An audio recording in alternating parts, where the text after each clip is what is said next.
ইনফিনিটিভের structure হচ্ছে 2 plus V1, এটি হচ্ছে ইনফিনিটিভের স্ট্রাকচার।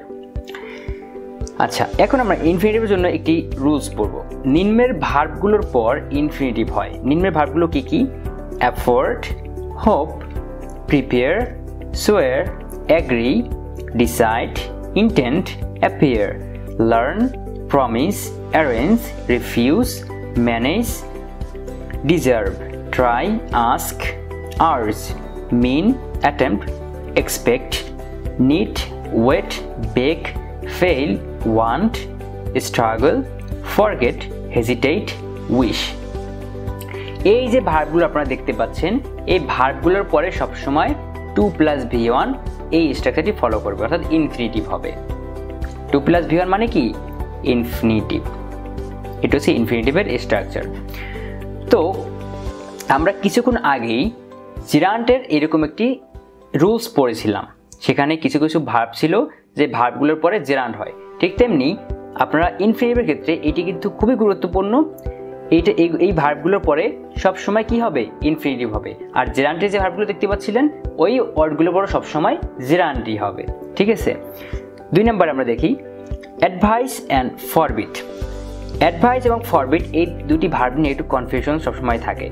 এটা আসলে কি আমরা একটু দেখি। অ্যাডভাইস অ্যান্ড ফরবিড এরপরে সাধারণত জেরান্ট হয়। এই যে অ্যাডভাইস এবং ফরবিড যে ওয়ার্ড দুটি দেখতে পাচ্ছেন, এই ওয়ার্ড দুটির পরে সবসময় সাধারণত জেরান্টই হয়, কিন্তু এদের পরে যদি নাউন এবং প্রোনাউন থাকে তাহলে ইনফিনিটিভ হয়। এই স্ট্রাকচারটি এরকম দাঁড়ায়, আপনাদের সহজে মনে রাখার জন্য এটা আমি লিখে রাখলাম যে forbid or advice plus gerund. Forbid অথবা অ্যাডভাইস এরপরে সবসময় কি হয়? জেরান্ট হয়। বাট ফরবিড অথবা অ্যাডভাইস এরপর যদি নাউন অথবা প্রোনাউন থাকে তাহলে সেটি হয়ে যায় ইনফিনিটিভ। এক্সাম্পল স্বরূপ আমরা দেখতে পাচ্ছি she advised doing this. Advised এরপরে কোনো এখানে নাউন বা প্রোনাউন বলছিলাম, সেই নাউন বা প্রোনাউন কি এখানে আছে?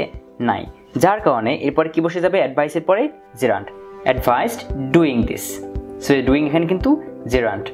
বাট যদি এরকম হয় শি অ্যাডভাইসড মি, এই মি কি এখানে একটি প্রোনাউন, এই যে প্রোনাউন এরপর কি হবে? ইনফিনিটিভ। সো এখানে কি হবে? ইনফিনিটিভ। এখানে কি ডুইং হবে না, এখানে 2 প্লাস V1 এই রুলস ফলো করে ইনফিনিটিভ হয়ে যাবে, অর্থাৎ 2 প্লাস ডু তারপরে অবজেক্ট বসে যাবে। তার মানে আশা করি আপনারা বিষয়টি বুঝতে পেরেছেন যে কোথায় এই রুলসের ক্ষেত্রে অ্যাডভাইস কোথায় জেরান্ট হবে এবং কোথায় ইনফিনিটিভ হবে। আমরা কিছু প্রিভিয়াস ইয়ার্সের কোশ্চেন সলভ করি। Which of the following sentences is correct? এটি কিন্তু খুবই গুরুত্বপূর্ণ একটি কোশ্চেন, মেডিকেল পরীক্ষায় এবং বিসিএস পরীক্ষায় 2 জায়গায় আসছিল। এখানে এ নাম্বার দেখতে পাচ্ছি I forbade him from going. 1 number, এই সেন্টেন্সটি কারেক্ট না, কারণ আই ফরবেড হিম এরপরে কি? ইনফিনিটিভ হবে। এই যে প্রোনাউনের পর কি হয়? ইনফিনিটিভ। এছাড়াও এখানে কিন্তু ফ্রম প্রিপোজিশন বসছে, তার মানে এখানে কিন্তু ফ্রম হওয়ার কোনো কথা না, সেক্ষেত্রে এখানে এই অ্যান্সারটি হবে ভুল। 2 নম্বরে B I forbade him to go.